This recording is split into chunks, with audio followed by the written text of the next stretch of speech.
ദൈവനാമം മഹത്വപ്പെടട്ടെ. ഒരു ക്രിസ്ത്യാനിക്ക് പ്രാർത്ഥിക്കുവാനുള്ള ഏറ്റവും നല്ല പ്രാർത്ഥനയാണ് വിശുദ്ധനായ ലൂക്കോസിൻ്റെ സുവിശേഷം 5-ാം അധ്യായം 12 മുതലുള്ള ഭാഗത്ത് ക്രിസ്തുവിൻ്റെ മുൻപാകെ വന്ന് കമിഴ്ന്ന് വീണ് പ്രാർത്ഥിക്കുന്ന കുഷ്ഠരോഗിയുടെ പ്രാർത്ഥന. അദ്ദേഹത്തിൻ്റെ ജീവിതത്തിൽ കുഷ്ഠരോഗം കൊണ്ട് നിറഞ്ഞിരിക്കുകയാണ്. ലേവ്യ പുസ്തകത്തിൽ നമ്മൾക്കറിയാം, കുഷ്ഠരോഗി പാളയത്തിന് പുറത്ത് താമസിക്കണം. എന്നാൽ ക്രിസ്തു പട്ടണത്തിലിരിക്കുമ്പോൾ പട്ടണത്തിനുള്ളിൽ വന്ന് യേശുവിൻ്റെ അടുക്കൽ വന്ന് ആ കുഷ്ഠരോഗി പ്രാർത്ഥിക്കുന്നത് എങ്ങനെയാണ്? ഓ ലോർഡ്, മേക്ക് മീ ഹോളി, എന്നെ ശുദ്ധീകരിക്കണമേ.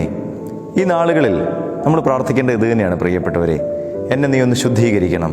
എൻ്റെ ഹൃദയത്തെ, എൻ്റെ കണ്ണുകളെ, എൻ്റെ കാഴ്ചയെ, എൻ്റെ കേൾവിയെ, എൻ്റെ സംസാരത്തെ, ഞാൻ പോകുന്നതായ വഴികളെ, ഞങ്ങളുടെ കുടുംബങ്ങളെ ഒന്ന് വിശുദ്ധീകരിക്കണം.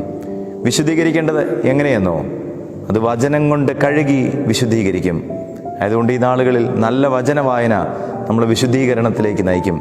അവിടെ ക്രിസ്തു അവനെ ഒന്ന് തൊട്ടു. വിശുദ്ധീകരിക്കണം എന്ന് ആഗ്രഹമുള്ളവന് ക്രിസ്തുവിൻ്റെ ഒരു സ്പർശനമുണ്ടാകും. അതുകൊണ്ടാണ് പ്രാർത്ഥനയെക്കുറിച്ച് പിതാക്കന്മാർ പഠിപ്പിക്കുന്നത്.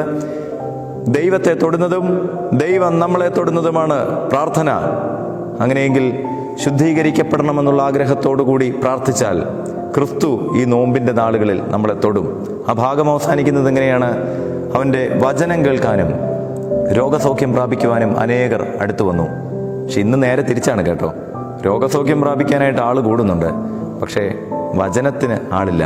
പക്ഷെ ഒരു നിബന്ധനയുണ്ട്: വചനം പാലിച്ചോ രോഗസൗഖ്യവും ആന്തരിക സൗഖ്യവും ഉള്ളിലെ വിശുദ്ധീകരണവും സാധ്യമായി തീരും. അതിന് ദൈവത്തിൻ്റെ പരിശുദ്ധാത്മാവ് നമ്മളെ ഇടയാക്കട്ടെ. നമുക്കും പ്രാർത്ഥിക്കാം. ഓ ലോർഡ്, മേക്ക് മീ ഹോളി.